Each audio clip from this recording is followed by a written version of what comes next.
Assalamualaikum warahmatullahi wabarakatuh. Perkenalkan, nama saya Dwi Ovi Mafiroh, mahasiswa PBG Prajabatan Universitas Muhammadiyah Surakarta. Nah, di sini saya akan memaparkan mengenai rencana pelaksanaan pembelajaran untuk memenuhi ujian akhir semester 1 pada mata kuliah pemahaman tentang peserta didik dan pembelajarannya dengan dosen pengampu Bapak Arif Cahyo Utomo, SPD NPB. NPP ini dibuat untuk kelas 5 pada materi tema 6, panas dan perpindahannya, subtema 1, suhu dan kalor, pembelajaran keempat. Nah, rancangan pelaksanaan pembelajaran ini mengacu kepada teori konstruktivisme. Menurut teori konstruktivisme, pembentukan pengetahuan yang terjadi pada manusia berasal dari pengalaman-pengalaman yang telah dilewatinya. Teori ini menekankan seseorang yang belajar memiliki tujuan untuk menemukan bakatnya, menambah pengetahuan atau teknologi, menambah pengetahuan yang dimilikinya, dan lain-lain yang dibutuhkan untuk mengembangkan dirinya. Pada rencana pelaksanaan pembelajaran ini, saya menggunakan pembelajaran berdiferensiasi yang mengacu kepada aspek pembelajaran minat peserta didik. Di dalam rencana pelaksanaan pembelajaran ini terdapat identitas dan kompetensi inti. Identitas tersebut mencakup satuan pendidikan, kelas, semester, tema, subtema, pembelajaran muatan pelajaran, dan alokasi waktu. Kemudian untuk kompetensi inti terdapat kompetensi inti 1, kompetensi inti 2, kompetensi inti 3, dan kompetensi inti 4. Selanjutnya, terdapat kompetensi dasar dan indikator pencapaian kompetensi. Masing-masing dari kompetensi dasar dan indikator pencapaian kompetensi tersebut terdapat dua komponen, yaitu komponen kognitif dan komponen keterampilan. Terdapat 3 muatan pembelajaran, yaitu IPS, Bahasa Indonesia, dan PPKN. Kemudian, terdapat materi, metode, media, dan sumber belajar. Materinya yaitu, yang pertama, dampak negatif interaksi manusia dengan lingkungan alam. Yang kedua, teks bacaan mengenai dampak negatif interaksi manusia dengan alam. Yang ketiga adalah kewajiban peserta didik dalam kehidupan sehari-hari. Kemudian, untuk metode pembelajarannya menggunakan pendekatan pembelajaran saintifik. Metode pembelajarannya ceramah, penugasan, tanya jawab, dan diskusi. Kemudian model pembelajarannya menggunakan cooperative learning. Kemudian untuk media pembelajarannya menggunakan PowerPoint materi, video pembelajaran, LCD atau proyektor, dan kuisis untuk soal evaluasi. Selanjutnya, terdapat 6 tujuan pembelajaran pada rencana pelaksanaan pembelajaran ini. Salah satunya yaitu, setelah peserta didik mengikuti pembelajaran, peserta didik dapat menentukan minat belajarnya, yaitu minat membaca, puisi, dan bernyanyi. Selanjutnya, terdapat langkah-langkah pembelajaran. Langkah pembelajaran yang pertama yaitu pendahuluan. Pada kegiatan ini, terdapat guru yang membuka pembelajaran. Guru dan peserta didik melakukan doa bersama, menyanyikan lagu nasional, guru memberikan motivasi, melakukan ice breaking, kemudian guru menyampaikan materi yang akan diberikan pada proses pembelajaran. Yang kedua, terdapat kegiatan inti. Pada kegiatan ini terdapat 6 sintaks atau langkah-langkah pembelajaran. Langkah yang pertama yaitu guru menyampaikan tujuan dan motivasi kepada peserta didik. Yang kedua, menyajikan informasi. Yang ketiga, mengorganisasikan peserta didik ke dalam kelompok belajar. Yang keempat, membimbing kelompok belajar. Yang kelima, menganalisis dan mengevaluasi proses pembelajaran. Yang keenam, memberikan penghargaan. Pada kegiatan inti ini terdapat pembelajaran berdiferensiasi. Pembelajaran ini mengacu kepada aspek minat belajar peserta didik yang terbagi menjadi 3 kelompok, yaitu kelompok pertama minat membaca, kelompok kedua minat membuat puisi, dan kelompok 3 membuat lagu atau bernyanyi. Pada kegiatan ini, peserta didik dibagi menjadi 3 kelompok sesuai dengan minat belajar peserta didik masing-masing. Nah, untuk yang pertama, peserta didik dibagi menjadi kelompok 1 untuk mengerjakan LKPD sesuai dengan minatnya, yaitu minat membaca.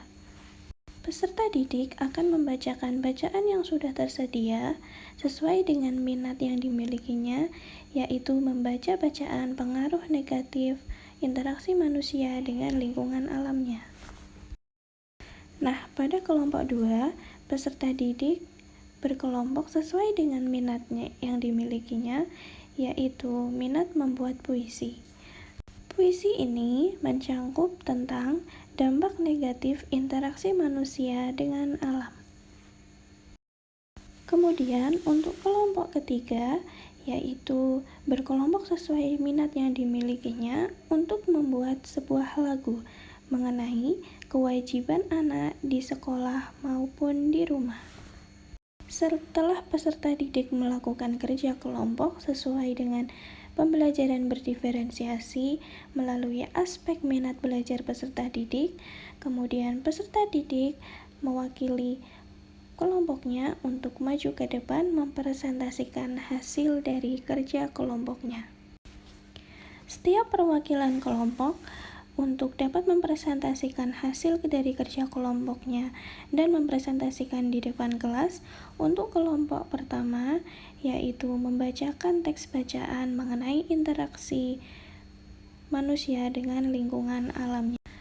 Kemudian pada kelompok 2, mempresentasikan hasil dari kerja kelompok yang merupakan minat membuat puisi dari materi interaksi manusia dan lingkungan alam. Selanjutnya, pada kelompok 3 mempresentasikan hasil diskusi kerja kelompoknya berupa pembuatan lagu untuk dinyanyikan di depan kelas mengenai materi kewajiban anak di sekolah maupun di rumah. Nah, setelah melakukan presentasi mewakili kelompok masing-masing, peserta didik mendapatkan reward atau penghargaan dari guru. Peserta didik mendapatkan reward atau penghargaan dari guru, mendapatkan sebuah bintang, dan mendapatkan sebuah tepuk salut dari teman-temannya. Langkah pembelajaran yang ketiga yaitu penutup.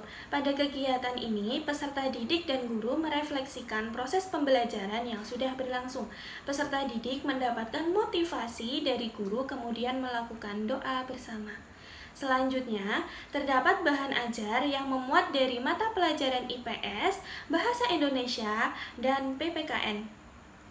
Terdapat media pembelajaran yang digunakan, yaitu media pembelajaran video mengenai materi interaksi manusia dan lingkungan alam. Yang kedua, media PowerPoint, materi dan media untuk mendukung pelaksanaan pengerjaan soal evaluasi, yaitu menggunakan media Quizizz. Kemudian terdapat soal evaluasi yang terdiri dari 10 soal pilihan ganda. Selanjutnya, terdapat penilaian. Terdapat 3 macam penilaian, yaitu penilaian sikap, pengetahuan, dan keterampilan. Dalam pengerjaan soal evaluasi ini, peserta didik menggunakan Chromebook untuk mengerjakan soal evaluasi. Kemudian guru memberikan sebuah link Quizizz yang dapat diakses oleh peserta didik. Kemudian, peserta didik mengerjakan soal evaluasi menggunakan Chromebook masing-masing.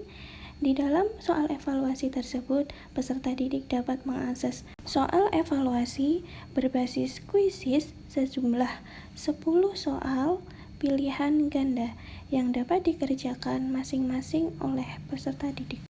Dalam pengerjaan soal evaluasi, peserta didik didampingi oleh guru apabila mengalami kesulitan. Setelah peserta didik melakukan evaluasi pembelajaran, diharapkan guru dapat mengetahui kemampuan yang dimiliki oleh peserta didik. Setelah peserta didik mengerjakan soal evaluasi namun mendapatkan nilai yang kurang, peserta didik dapat mengikuti remedial atau pengayaan untuk memperbaiki nilainya. Berikut rubrik penilaian sikap yang saya gunakan untuk melakukan penilaian.